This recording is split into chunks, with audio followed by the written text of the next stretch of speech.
नमस्कार। SPT news में आपका स्वागत है। पेश है 1 नवंबर शनिवार दोपहर 1:15 राजस्थान के विभिन्न शहरों की 12 बड़ी खबरें। सबसे पहले एक नजर डालते हैं आज की हेडलाइंस पर। राजस्थान समेत 4 राज्यों में ईडी की कार्रवाई, अफीम तस्करी और ब्लैक मनी नेटवर्क पर शिकंजा। कोटा में बोलेरो की टक्कर से पलटी स्कूल वैन, 2 बच्चों की दर्दनाक मौत।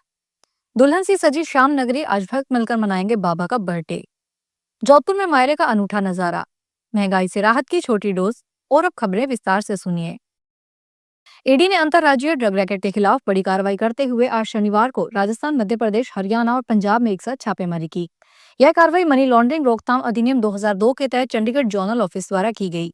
ईडी ने इस ऑपरेशन में गोपाल लाल अंजना, चित्तौड़गढ़, चंद्रपाल सिंह, हरियाणा, उनके भतीजे यादविंदर सिंह और अन्य आरोपियों के ठिकानों पर दबिश दी। तलाशी के दौरान एजेंसी को आपत्तिजनक दस्तावेज, संपत्ति रिकॉर्ड और करोड़ों रुपए की कीमत वाली 2 आवासीय संपत्तियां व कई कृषि भूमि के प्लॉट मिले, जिन्हें जब्त कर लिया गया। जांच में खुलासा हुआ कि यह नेटवर्क अवैध अफीम व्यापार से अर्जित धन को अवैध दिखाने का काम करता था। कोटा जिले के इटावा थाना क्षेत्र में शनिवार सुबह भीषण हादसा हुआ। 132 केवी ग्रिड स्टेशन के पास एक प्राइवेट स्कूल की वैन और बोलेरो की आमने सामने भिड़ंत हो गई। टक्कर इतनी भयानक थी कि 2 मासूम बच्चों की मौके पर ही मौत हो गई, जबकि 1 दर्जन से अधिक बच्चे गंभीर रूप से घायल हो गए। तभी घायलों को स्थानीय लोगों की मदद से इटावा उप जिला अस्पताल पहुंचाया गया। दर्दनाक हादसे का अंदाजा इसी से लगाया जा सकता है कि बोलेरो पलटकर करीब 20 फीट दूर जा गिरी और स्कूल वैन भी सड़क किनारे पलट गई। सीकर जिले के खाटू श्याम से आज रात 12 बजे से ही भक्तों का रेला लगने लगा है। श्रद्धालु अपने बाबा श्याम के दर्शनों के लिए दूर दराज से लगातार खाटू नगरी पहुंच रहे हैं। देवशयनी एकादशी 1 नवंबर के दिन देश भर में सभी बाबा श्याम के मंदिरों में धूमधाम से मनाया जा रहा है। इसी को लेकर श्याम भक्त अपने बाबा को हैप्पी बर्थडे कहने खाटू धाम लगातार पहुंच रहे हैं। इन श्रद्धालुओं में भक्ति का ऐसा जुनून है कि रात के अंधेरे में यह भक्तगण रींगत से खाटू धाम तक बाबा श्याम के दर्शन के लिए अपने कारमे को लगातार चलने दे रही है। जोधपुर के आसोप कस्बे के निकटवर्ती गरासनी गांव में मायरे की रस्म के दौरान शनिवार को अनूठा नजारा देखने को मिला। हाथी पर पहुंचा भाई तो बहन भी पीछे नहीं रही। बहन ने क्रेन पर बैठकर भाई का तिलक किया।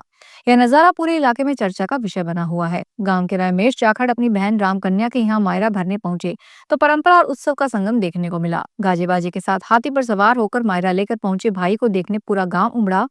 हाथी पर सवार भाई को बंधावने और तिलक लगाने के लिए बहन को हाइड्रो क्रेन की मदद लेनी पड़ी। राजस्थान में रसोई गैस यानी एलपीजी की कीमतों में बदलाव की ताजा अपडेट सामने आई है। तेल विपणन कंपनियों ने कमर्शियल एलपीजी सिलेंडर की कीमत में 5 रुपए की कटौती की घोषणा की। इसके तहत 19 किलोग्राम का कमर्शियल सिलेंडर अब 1623.50 रुपए से घटकर 1618.50 रुपए प्रति सिलेंडर मिलेगा।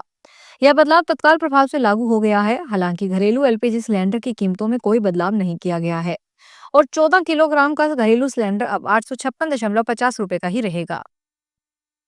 जोधपुर राजस्थान हाईकोर्ट जस्टिस सुनील बेनीवाल की एकल पीठ ने प्राइवेट मेडिकल कॉलेजों द्वारा मैनेजमेंट कोटे की फीस का निर्धारण करने के बाद भी कॉलेजों द्वारा एमबीबीएस छात्रों से ज्यादा फीस वसूली मामले में जारी आदेश पर अंतरिम रोक लगा दी है। अमेरिका इंटरनेशनल संस्थान, अनंता मेडिकल कॉलेज और जीत कॉलेज जोधपुर की ओर से पेश याचिकाओं पर सुनवाई करते हुए सरकार के 18 अक्टूबर 2025 के आदेश पर अंतरिम रोक लगाते हुए राहत दी है।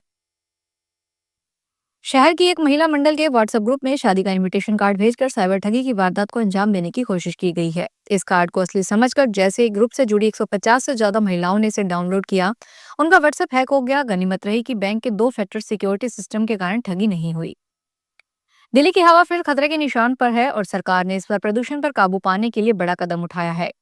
अब राजधानी की सीमाओं में सिर्फ BS6 स्टैंडर्ड वाले कमर्शियल गुड्स वाहन को ही प्रवेश की अनुमति मिलेगी। यानी अगर आपकी गाड़ी का इंजन BS4 या BS3 है तो वह आज से दिल्ली में दाखिल नहीं हो सकेगी। यह कदम सर्दियों में खतरनाक रूप से बढ़ते एयर पोल्यूशन लेवल को कम करने की दिशा में बड़ा बदलाव साबित हो सकता है।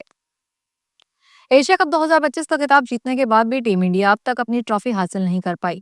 ये विवाद अभी शांत भी नहीं हुआ था कि एशियन क्रिकेट काउंसिल ने टूर्नामेंट का ऐलान कर दिया। T20 फॉर्मेट में होने वाले इस टूर्नामेंट में भारत और पाकिस्तान की 8 टीमें आमने सामने होगी। इस चैंपियनशिप में कुल 8 टीमें हिस्सा लेगी, जिन्हें 2 ग्रुप में बांटा गया है। भारत और पाकिस्तान एक ही टक्कर 16 नवंबर को होगी। नीरव मोदी और विजय माल्या जैसे ही लोन धोखाधड़ी का मामला अब अमेरिका में सामने आया है। यहाँ भारतीय मूल के एक उद्योगपति बंकिम ब्रह्म भट्ट पर करीब $500 मिलियन, लगभग 4,000 करोड़ रुपए का लोन फ्रॉड करने का गंभीर आरोप लगा है। यह खुलासा प्रतिष्ठित वॉल स्ट्रीट जर्नल की एक रिपोर्ट में किया गया है। रिपोर्ट के मुताबिक ब्लैक रॉक की प्राइवेट क्रेडिट शाखा, HPS इन्वेस्टमेंट पार्टनर और कई अन्य अमेरिकी ऋणदाताओं ने दावा किया है कि वे इस बड़ी धोखाधड़ी के शिकार हुए हैं और अपनी पूरी रकम की वसूली की कोशिश कर रहे हैं।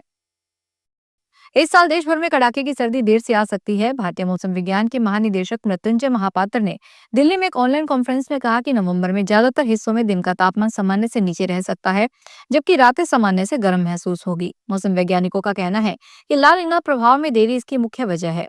हालांकि पश्चिमी हिमालय क्षेत्र और हिमालय के तलहटी, पूर्वोत्तर भारत के कई हिस्सों और दक्षिणी प्रायद्वीप के कुछ इलाकों में दिन का तापमान सामान्य से ऊपर रह सकता है। रात का न्यूनतम तापमान सामान्य से ऊपर रहने की संभावना है। बिहार में चुनावी सरगर्मी के बीच 2 नवंबर को प्रधानमंत्री नरेंद्र मोदी पटना में रोड शो करेंगे। इस हाई प्रोफाइल कार्यक्रम को लेकर प्रशासन ने कड़े सुरक्षा इंतजाम किए हैं। रोड शो के रूट पर 2000 से ज्यादा अतिरिक्त पुलिस बल तैनात किया जाएगा, जबकि ट्रैफिक रूट में भी बड़े बदलाव किए गए हैं ताकि भीड़ और सुरक्षा दोनों को नियंत्रित किया जा सके। पीएम मोदी के कार्यक्रम को देखते हुए प्रशासन अलर्ट मोड पर है। पटना पुलिस को लेकर अर्धसैनिक बल तक सभी एजेंसियां जिम्मेदारी सौंप दी गई है। रोड शो के मार्ग पर बैरिकेडिंग कर दी गई है और पूरे इलाके में सुरक्षा बढ़ा दी गई है। फिलहाल इस बुलेटिन में इतना ही, फिर हाजिर होंगे बड़ी खबरों के साथ।